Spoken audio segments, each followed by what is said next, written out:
It is Thursday, July 21st. Welcome to the Living Youth Podcast. I'm here with my co-host, Mr. Robinson. How you doing, Mr. Robinson? I'm doing very well, Mr. Smith, and you? I'm doing just fine. Our topic today is, why does God say he hates divorce? Excellent topic. Let's break it down. Let's do it. Smith and Robinson. Welcome back, and thank you again, Jake and Julia. Always there singing for us. We always appreciate that. Again, I am here with my co-host, Mr. John Robinson. My name is Wallace Smith. Mr. Robinson, it is good to have you back. I have missed you. It's good to be back. We had a little trip to Texas to visit my mom. Hadn't seen her since Thanksgiving, and try to help her out a little bit around the property. And we haven't. It's not difficult to work remotely from down there. In fact, the new thing added to the property was Elon Musk's. SpaceX is the brand, but Starlink. Starlink. We had the hardest time finding enough open sky to set it up properly, but once we did, it was amazing. We truly had broadband speeds and a low latency in the middle of nowhere. Oh, that's nice. So because as we record this podcast, we still have a whole lot of, in fact, some of you listening right now may have listened when you come back. We have a lot of teenagers and a lot of staff in Texas, in Athens, Texas, at the teen camp. If you're hearing this at the teen camp, which would be unusual, you're probably very busy. Just so you know, we're thinking and praying about you. And when you get back and listen to this, so you know we were praying about you and were thinking of you very much. And yeah, you were experiencing some of those same temperatures then, weren't you? No, that's exactly right. I was going to chime in and say my respect to all of you that survived Living Youth Camp and are safely back home. We were, I think there was only one day that technically didn't get over 100, but every day was over 100. Wow. And there was one day that one of the Longview papers said that, Tyler and Longview had both hit records. And we're both from Texas, of course, and yep. we're familiar with the heat. But even in East Texas, it is actually not common in July to be over 100 every day. That's just not typical. In August, you'll hit some hundreds. July is really mid 90s, maybe high 90s. So it definitely was something of an unusual heat wave. Oh yeah, growing up in the Dallas area, for me, we were definitely used to high temperatures and hitting over 100 occasionally, but not a stretch like this. No. So if you're hearing this after coming back from camp, wherever you're going, unless you're going someplace hotter, which would be hard to imagine, welcome back to wherever you are. Enjoy some air conditioning, and we hope that you had a wonderful time. We have actually talked about, back when we did the Amber Heard Johnny Depp trial podcast, we talked about covering this particular topic. That is, why does God say that he hates divorce? He actually says that he hates divorce in Scripture.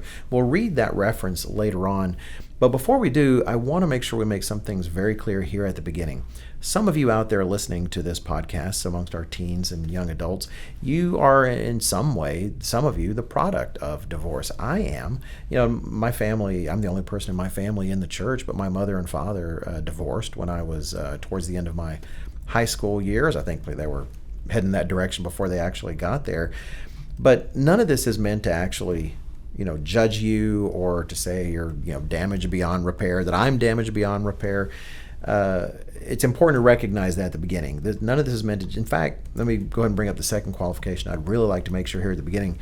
The Bible does highlight that there are some few circumstances in which the dissolving of a marriage is allowed for Christians. It's not many. It is not the willy-nilly, hey, I'm done with you, and it's we just irreconcilable differences sort of thing it is in the world. But there are some biblical circumstances. Paul is clear: if an unbelieving mate abandons the marriage and heads off to parts unknown, if there's severe sexual immorality, Christ talks about that. The Old Testament points out if there's outright fraud, where you've really fooled someone into marrying you under false pretenses, there are that's a narrow collection of circumstances in the Bible. And I want to highlight, we're not going to get into all of that. It's not what Mr. Robinson and I have realized. We can go far afield from a lot of these topics. We're working hard. We hope you're praying for us to keep ourselves focused and narrow. And we do want to highlight, again, I'll wrap this up before I move on to the next point. This is not about judging anybody. Just because you know someone perhaps who has been divorced or has a divorce in their past, you don't know what that situation was or where they were coming from. We all need to learn to not be so quick to judge each other. So please keep that in mind. However, why is this a topic that we decided was worthwhile for teens and young adults? I want to give you 3 quick reasons. 1, why talk about this? Because one of your life goals, if you're listening to this podcast, you're a teen, young adult, one of your life goals is to learn to think like God thinks. I would say that's part of what we're trying to get across with the whole podcast, right, Mr. Robinson? We want you to think like God thinks. And so if God thinks certain thoughts, if he says in the Bible that he hates divorce, you need to understand why. You need to learn to think like he does. Secondly, because your youth is the time to get your mind right about marriage and relationships. Don't wait until you're already in a relationship or you're already in a marriage to start getting your mind right about these things. It's in your youth. It's in your teenage years. As a young adult, especially, all the more. You want to already have these things right and have your mind wrapped around marriage and relationships in the right way. And then thirdly, because thoughts about marriage and divorce are a prime target for the devil and the world's deception and misinformation. If the devil can get you thinking inaccurately, incorrectly about marriage and divorce early in your life, kind of laying a foundation at this young age that is cracked or isn't quite even the way it's supposed to be, then he knows he can do some long-term damage in your future relationships, which, as we'll talk later, is not just going to impact you, it's going to impact many other people as well. And I have to say, I'm particularly pleased to do this podcast with Mr. John Robinson, because we talk about marriage a lot, and he has poured a lot of good biblical thinking into this, and I've benefited from that thinking. And that's actually one of the danger with topics like this, is we could kind of go on all day. We're going to do our best not to do that. So, Mr. Robinson, how would you get us started on this? Well, I thought that, 2 things. One, we should start off by reading Malachi 2:13 through 16, the section where God says that. But as you and I have learned over these many years, one should take note of when God uses has really emphasized language that he uses. You know, like I learned as you read through the Old Testament in particular, if he says, "I am the Lord," then that's an extra emphasis there. That's like, no, this is really important to me. So when God says something as strongly worded as he does with that God hates divorce, it's like, whoa, this is something that's critical. And doesn't it make sense? Because it's really, when you get married, and you can make cases for other things, and putting aside your relationship with God, which is truly the most important relationship. But humanly, the most important relationship you're going to have is with your spouse. And so that certainly would get our attention when God says he hates it, when those end in divorce. But let's read what is actually said. It's pretty strongly worded. Malachi 2:13 is where we'll pick it up. And it says, "And this is the second thing you do." You know, this is God kind of leaning into Judah, explaining like a couple of things that's been going on that he wants to address. This is only the second thing that you do, apparently. "You cover the altar of the Lord with tears, with weeping and crying, so he does not regard the offering anymore, nor receive it with good will from your hands. Yet you say, for what reason? Because the Lord has been witness between you and the wife of your youth, with whom you have dealt treacherously. Yet she is your companion and your wife by covenant. But he did not make them one, but did he not make them one, having a remnant of the Spirit? And why one? He seeks godly offspring. Therefore take heed to your spirit, and let none deal treacherously with the wife of his youth. For the Lord God of Israel says that he hates divorce." This, as we worded this topic very carefully. This is not you and I saying that we hate divorce. We want to make it clear that God says he hates divorce. "For it covers one's garments with violence, says the Lord of hosts. Therefore take heed to your spirit, that you do not deal treacherously." Thank you for bringing that point out, Mr. Robinson. Anytime God speaks so strongly and says he hates something, man, that should get our attention, right? I mean, I don't hate a whole lot of things. In fact, I was going to mention a vegetable I don't like, but I don't want to give any of our teens an excuse not to eat some yummy, whatever the case might be. But honestly, rarely in my life do I just truly feel a burning, passionate hate for something. And so when the creator of all things says, "I hate this," man, we should take note of that. Absolutely, we should take note of that. Well, you and I put together a number of reasons why God would hate divorce, and I think we could start off with the most start off most broadly by, I think the Tyndale commentary says something that's an interesting take on this. And fundamentally what the problem is, that it damages everybody. The husband, the wife, and any kids that were in it. Tyndale says of this this topic here, covering the wording, covering one's garments with violence, it says, speaking of for God, God sees divorce to be like covering one's garment with violence, a figurative expression for all kinds of gross injustice, which, like the blood of a murdered victim, leave their mark for all to see. So, I hear that and I interpret that as everybody loses. And it's a mark and a stain on everybody, and it's injustice to everybody. It's not fair to the kids that their parents got divorced. But nobody walks away from a divorce without having an impact them. And here it's described as if it was like violence done to the family. Oh, and there, it's interesting because you do delve into some family studies, science here, and without looking up a whole lot of studies, whenever there's such a veneer of political cover for what you're allowed to publish, broadly, and what you're not, whether it fits a sort of the desired social narrative. And in our society, we're afraid to make some families feel like they're less of a family. Right. And it's too bad, because we have to be honest about burdens that a family might have for the circumstance they're in, so they know what to overcome, so they know they have to to overcome something. For instance, the fact is, if you have a child whose parents have divorced, maybe they're living with one parent now, or they're going back and forth, you're not going to find a lot of studies that say life is better for that child. You're going to find studies that say academic outcomes are lower, the probability of substance abuse is higher, especially if there's a live-in person. There's different categories of worse.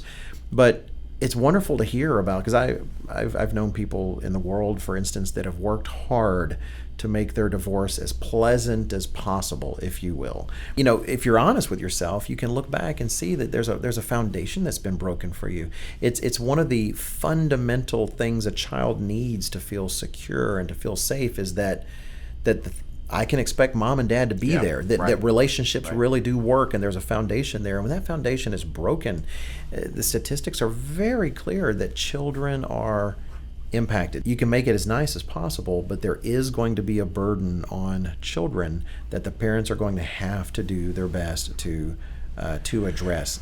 Well, so if we break down the family components, I like to start with the kids, because I think one can make a pretty strong argument that the group that gets hurt the most and is the most innocent in all of this is the children. So the first reason I would argue that God hates divorce is it's very hard on the kids. You mentioned the statistics. While certainly you could have, especially, let's just be honest, it tends to be the husband, could have be a violent alcoholic who frankly terrorized the family, and in that kind of extreme situation, there is an improvement by removing dad from that situation. So that, a case.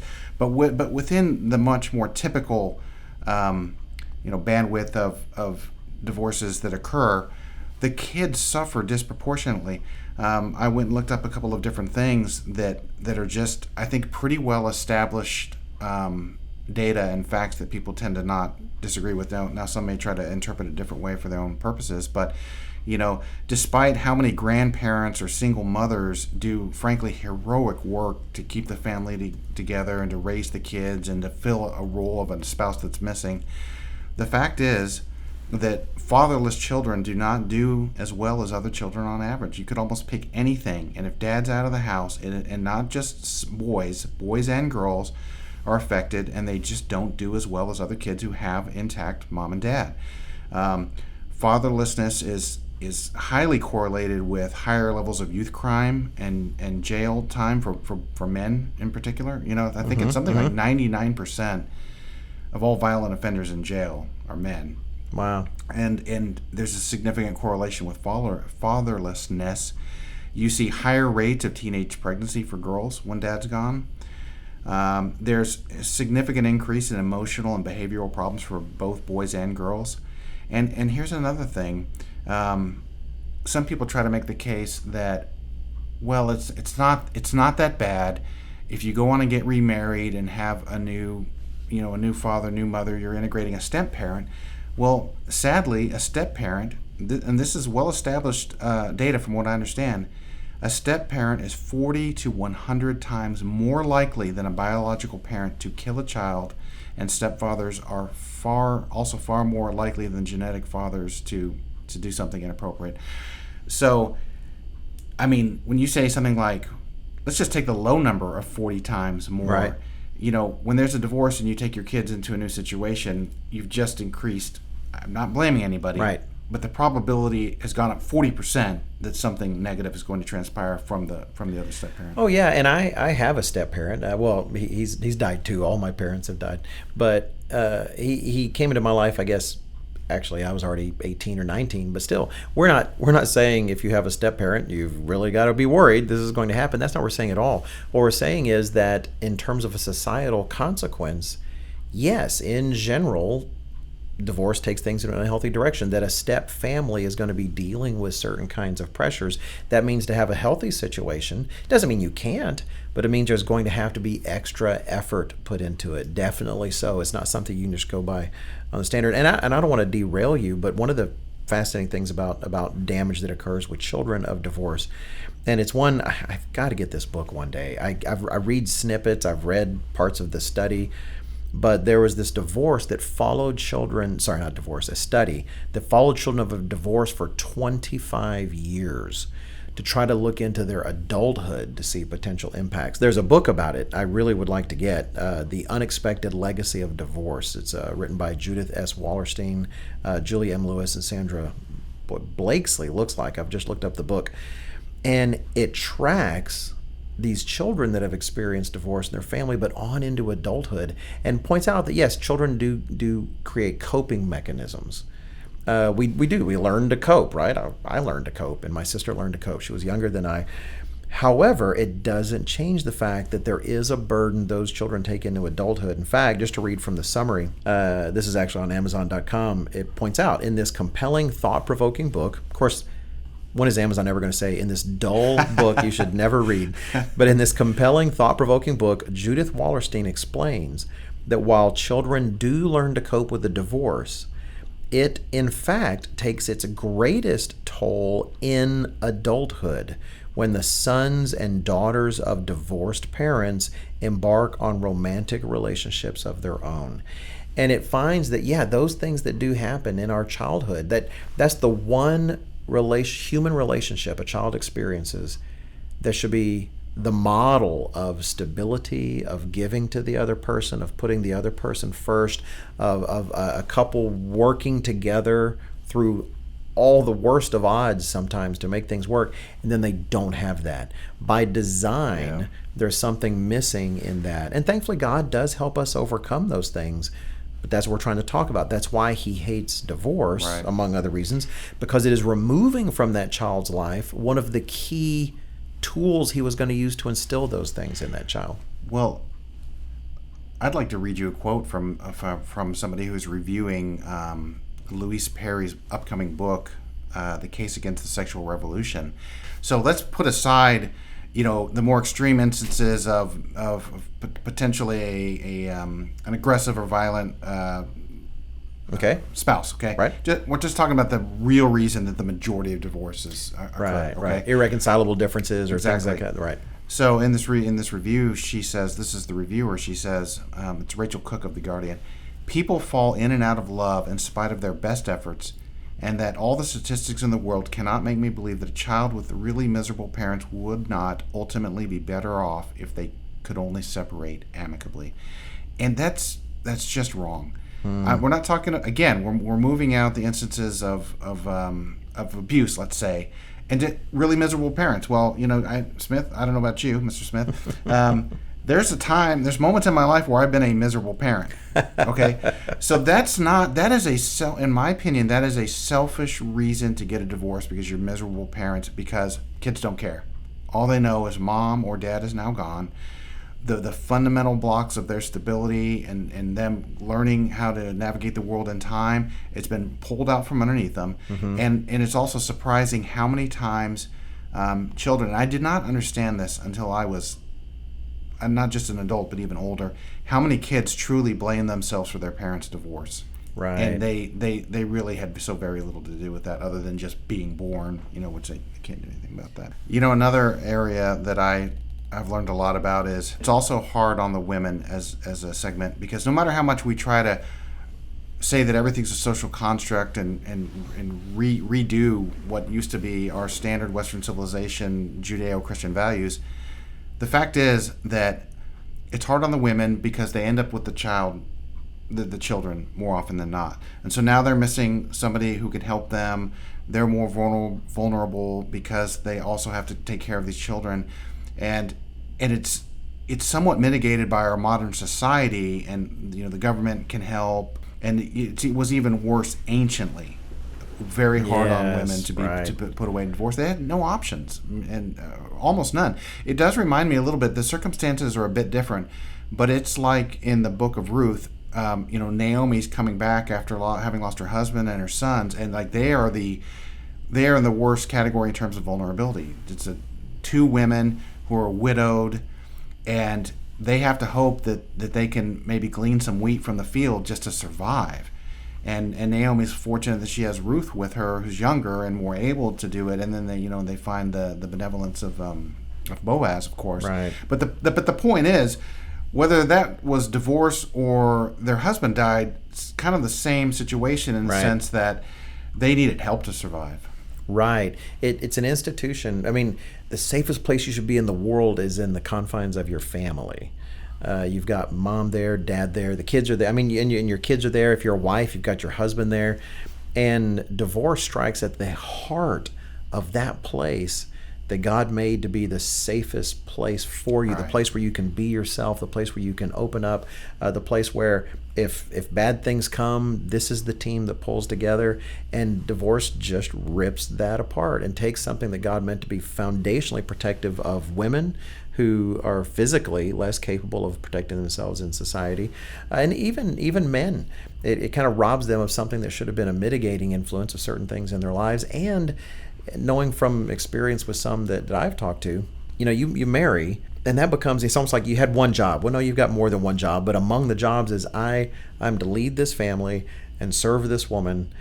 And, a divorce can make a man feel like an utter failure, right? I mean, it can crack your psyche to the point that, well, how can I succeed at anything else? This is something I should have given all to, and I can't even do that. And it does, it has an amazing impact. Well, so I probably shouldn't even mention this because I don't feel like I have all the facts right. But from what I understand, California was the first state to legalize or provide no-fault divorce. I know Ronald Reagan pressed that. That's disappointing to me, but yeah. But from what I understand, there was a reason why. The only way you could get a divorce is if you proved that there was emotional trauma caused by the other person. And that's his first wife was not Nancy. Right. Nancy was the second wife.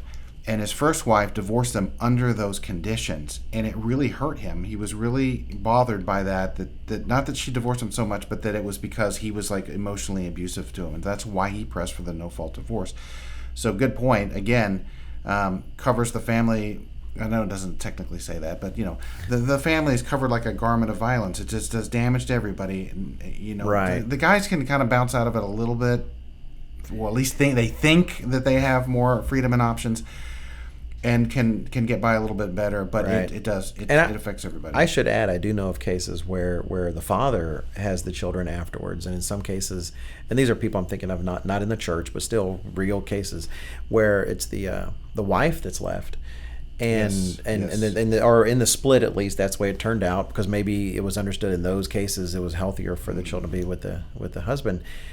And I can't even fathom what it would be like to try to rear children without my wife, without a woman, and let alone, I know one case I have in mind, it is daughters. Right. And I think of this guy, we knew each other a long time ago, and the challenge of trying to rear these little girls without that model in their lives, and the burden that's on him when he's got to also have a job. And anyway, we could probably move on from this point, but hopefully it's almost obvious that divorce, God describes it as something violent, because something that's been woven together must, in a sense, be ripped apart. If you're Yes. doing your job in a marriage and actually becoming one, even if you've done it poorly, up to that point, it's like separating the two balls of mixed Play-Doh, like from my sermon. How are you going to separate that without actually doing it in some kind of violent manner? The end result is not going to be, a healthy version of what the two things were before. Yes. What's another point on your mind there, Mr. Robinson? Another point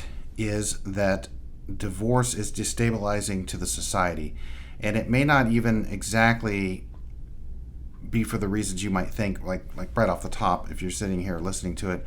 One thing I found fascinating, I did not know this, was that only 15% of societies in the anthropological record have been monogamous.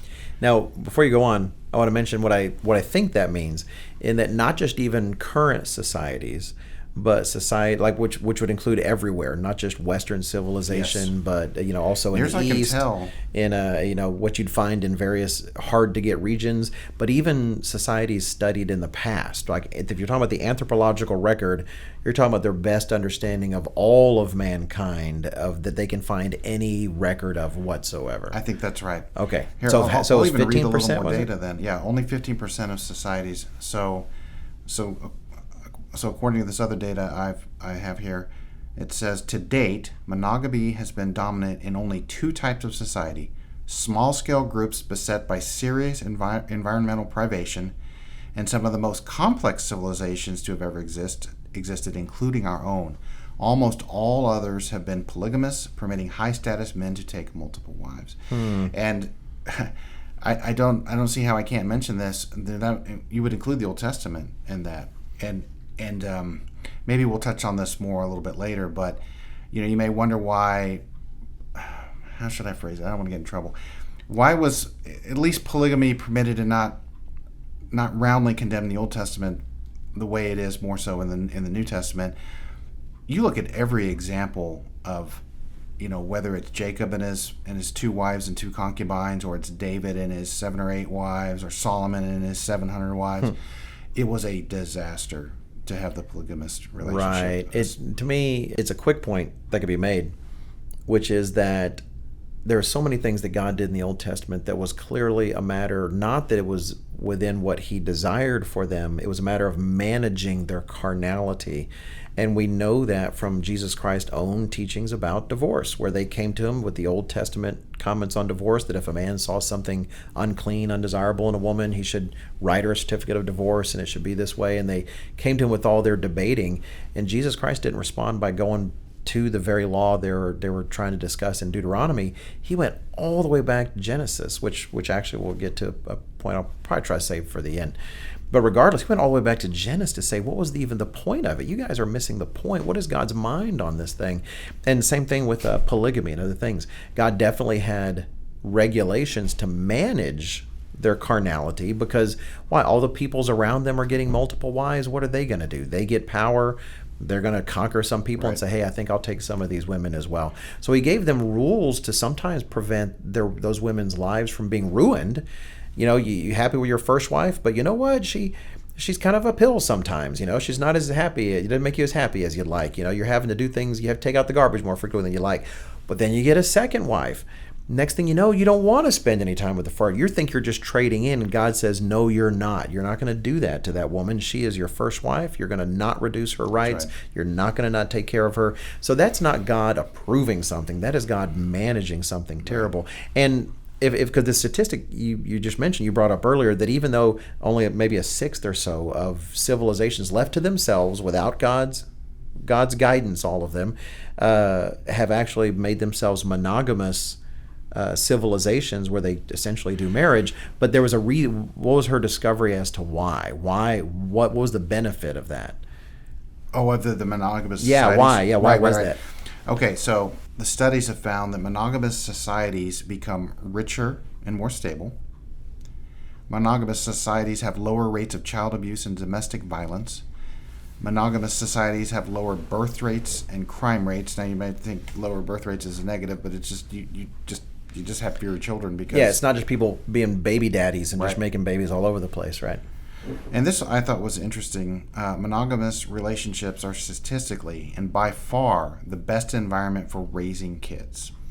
And we underestimate sometimes. You and I both now have grown kids, and I think I'll only speak for myself. You're like, I don't know, was it that hard? No, it was hard. Shaping people into the right direction as the best you can, and when you yourself are flawed. It's tough, and I can't imagine a situation where I didn't do it without my wife. Right.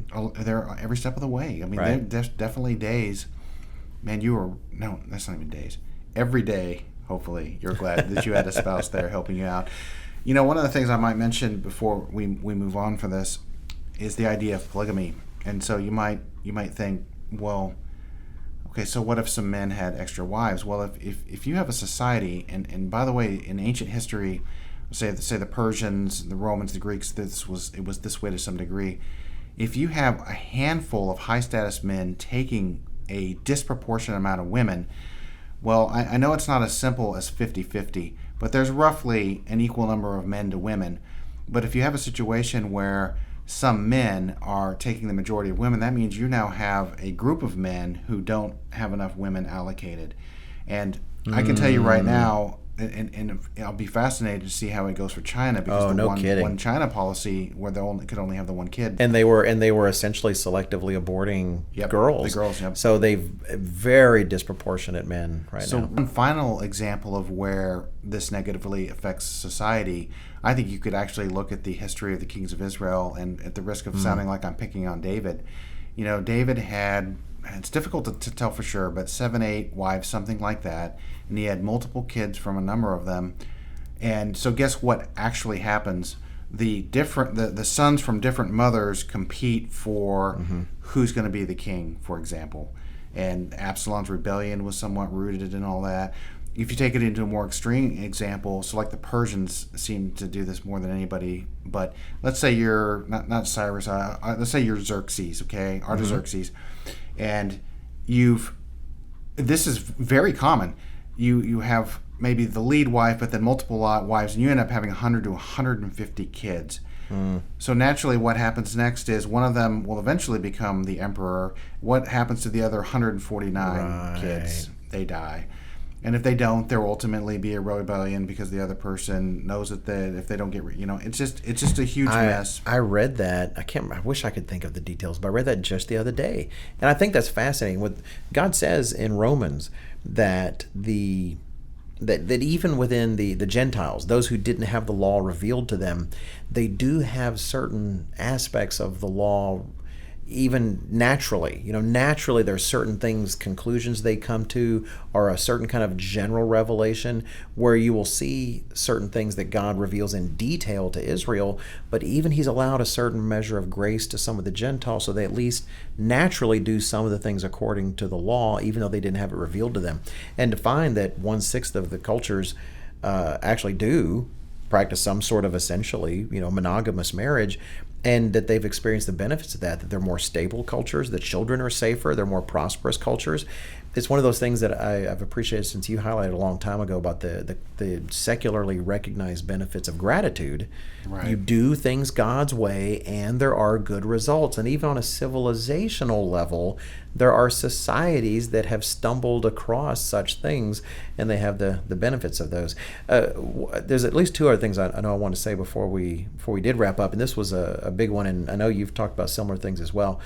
One of the reasons I believe why God would say he hates divorce is that if you have this idea that there is an out, that hey, you bet I love you, I want to get married to you, and let's stay together forever, unless things you start not making me happy, and there's going to be some out, you're just not in the marriage in the way God intends you to be from the beginning. When God created marriage, as he says plainly multiple times in the Gospels through Jesus Christ, he said, what God has joined together, let no man tear asunder. Marriage was meant to be for life, and for divorce to be a part of your society, such, kind of openly and accepted, no fault divorce. Hey, it's just a contract. You're just deciding. to dissolve it, and you have the Right. right to do that. Well, if you have that kind of attitude, you can see why God would hate that attitude, because it poisons marriages from the beginning. Yes. I've seen even secular psychologists say, look, if you're going into a marriage with a prenup, don't get me wrong, some of them I'm sure support it completely. But if you're going into it saying, if we ever get divorced, here's how we need to settle our affair, that you're essentially corrupting that union from the beginning, that you're actually introducing the idea this is not actually a commitment. And I believe that that's a good reason why God would say that he hates divorce, because you're actually underlying the beautiful institution he's created to last for life from the beginning. You have a cultural incentive to not think of it as the sacred union that it is. Okay, so let's lay out the what I, in my brain, I think of as like the inverse of that. So exactly, if you go into, it doesn't even have to be marriage, but any kind of like commitment, but you also have this like little carve out that if things don't go well, you can get out of this commitment. So, in a way, how much of a commitment was it really?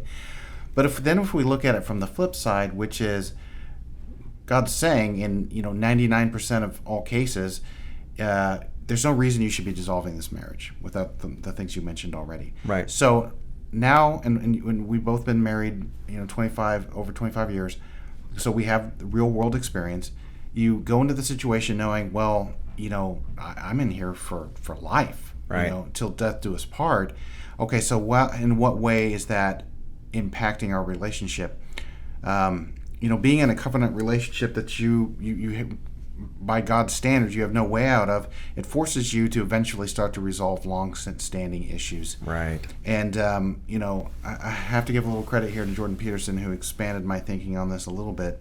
But, he points out that there's things that you'll just avoid addressing because you're afraid that the other person will leave. If the other whenever person, divorce is an out, right? Exactly, right. when divorce is an out. Or you can apply it also to, the idea of, what if we just live together before we get married? It actually makes things kind of worse, because you have actually no commitment from the other person. You're worried that if you behave in a certain way, that they won't like it and they'll get up and leave. That's far worse than actually trying to have some kind of commitment for the other person. Right. Actually, because we kind of paraphrase what you're saying. So let's say couples living together. Let's say I'm Alex, and this is a person named Barbara, A and B. So Alex, there's something about him that he knows Barbara isn't going to want to hear or doesn't want to know about, because she's going to be displeased and maybe she'll leave. Because they're not married, they're not truly committed. Well, then just living together, it actually incentivizes Alex to hide that, or to mask it, or to whatever it takes to make sure Barbara never finds out, and to not be honest about that. Right. Versus when you are 100%, you're committed for life, as in you're going down with the ship together, then it motivates you to work through that thing, to keep hammering at it, to keep fixing it, and to making it work. So if you have a friction point in your marriage, and spoiler, kids, they all do, but you're kind of concerned that this person could leave you, could divorce you, or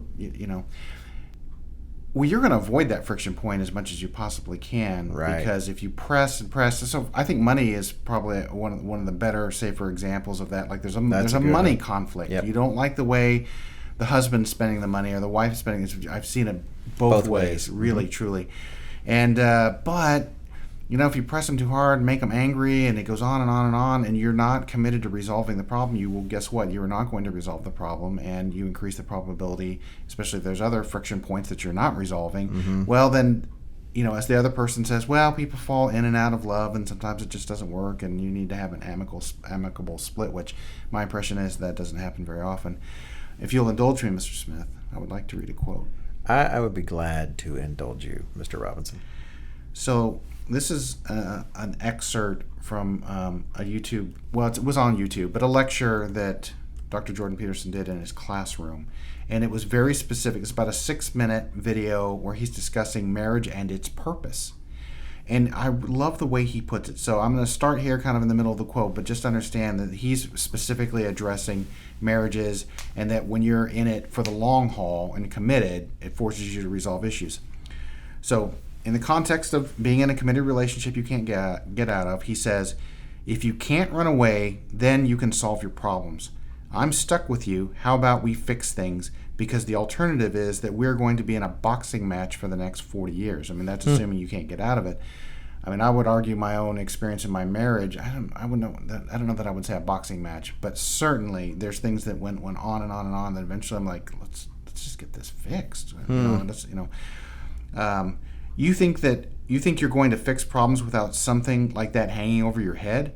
There isn't a chance. You'll just avoid them because that's what people do. It's really hard to solve problems, especially in a relationship.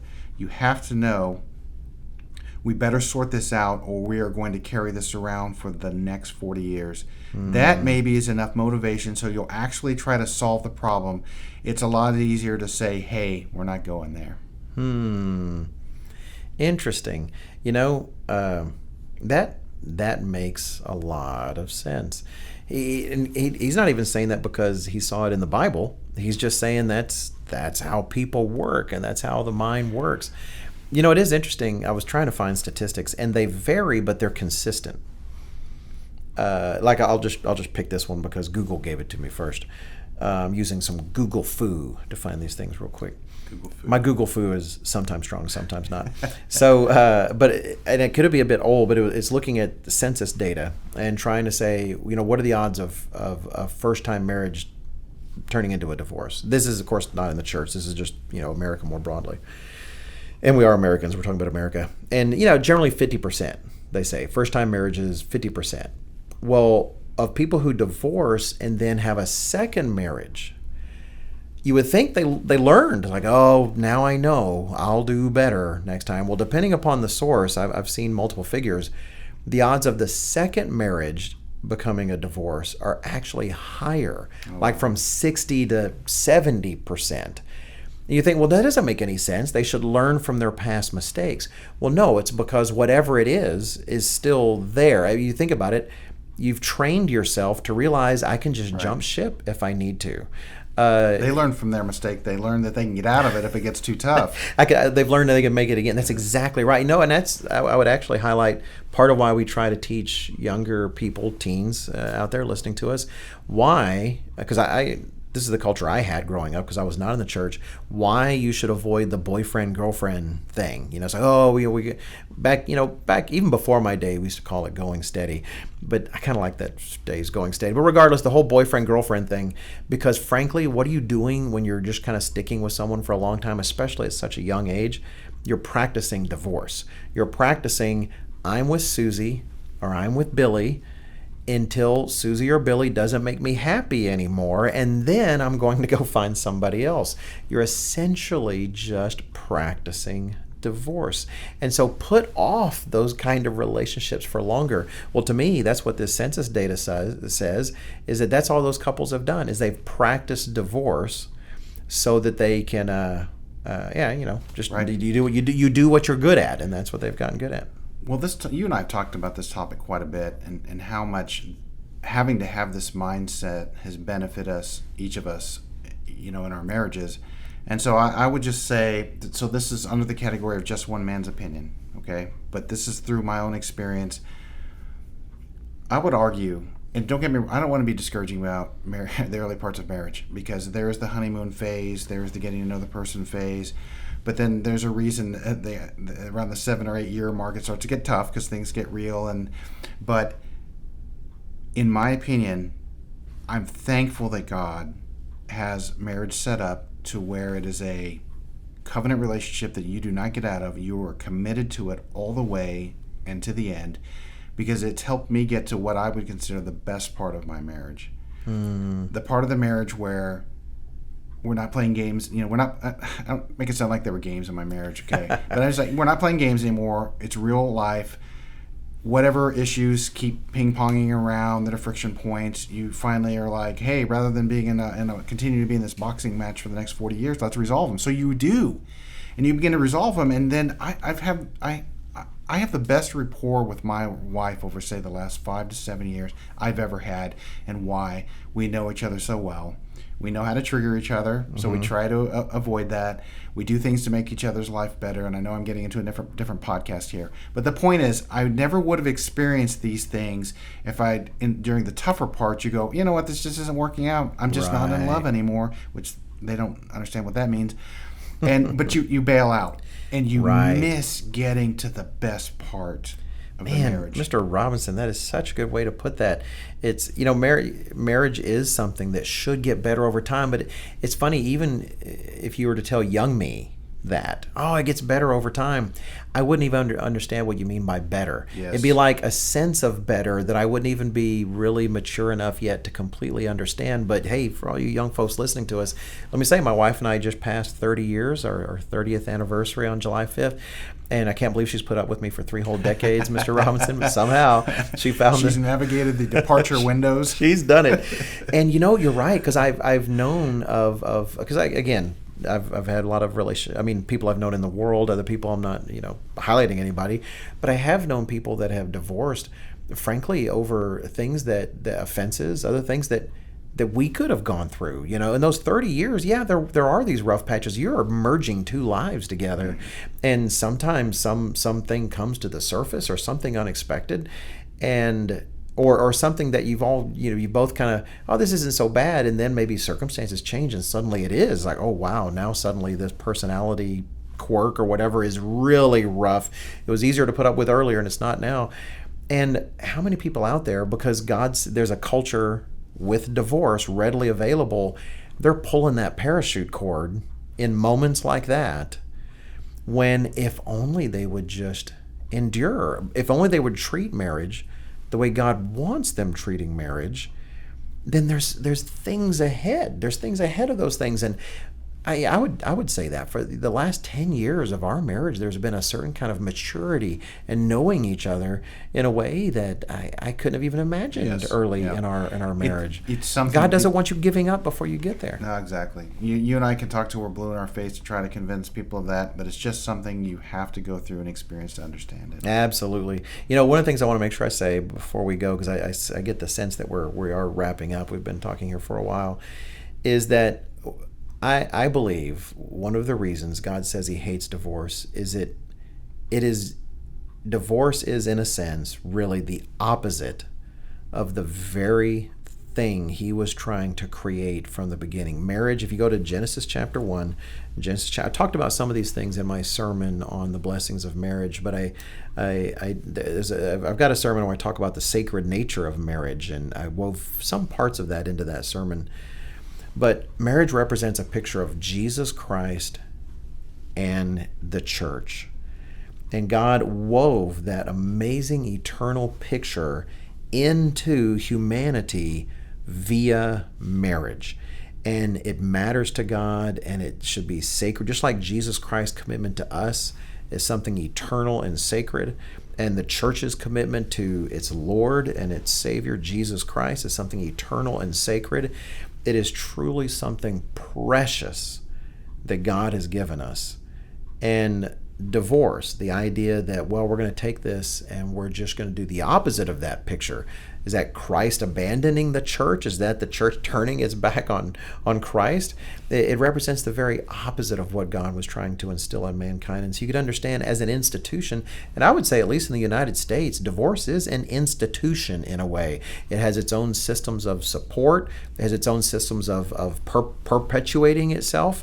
It has many professions devoted to making it happen and helping people get through it. Profiting from it. It is an institution. And that God hates, and you get the impression, at least I do from reading Malachi, that perhaps it had become that way in Israel as well. It had become a norm in Israel, its own institution, and it's doing the very opposite of what God was trying to bless humanity with. And I would want to make sure I said that before we wrapped up. Well, I would summarize it, since you brought it back around to Malachi, as why does God say he hates it and talks about it staining things with violence? It just goes to show you, God looks at it and he understands in a way we can't fully, perhaps as we experience it, we get a little of that taste, just how damaging it is to everybody who's involved with it. And so he hates it because he knows it's not good for us. And it does. Divorce does not lead to happiness. Some people think that they're going to be free, and if they get divorced, they're going to regain their freedom. And I'm sorry, especially if you have kids, it just does not work that way.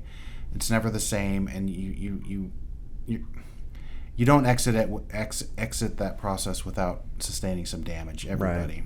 Right. And God understands that. Well, he created us, so he knows how it works. But my point is, God, from his perspective on high, says something that strong because he looks down and goes, guys, look, it's the worst thing you can do. Smith and Robinson.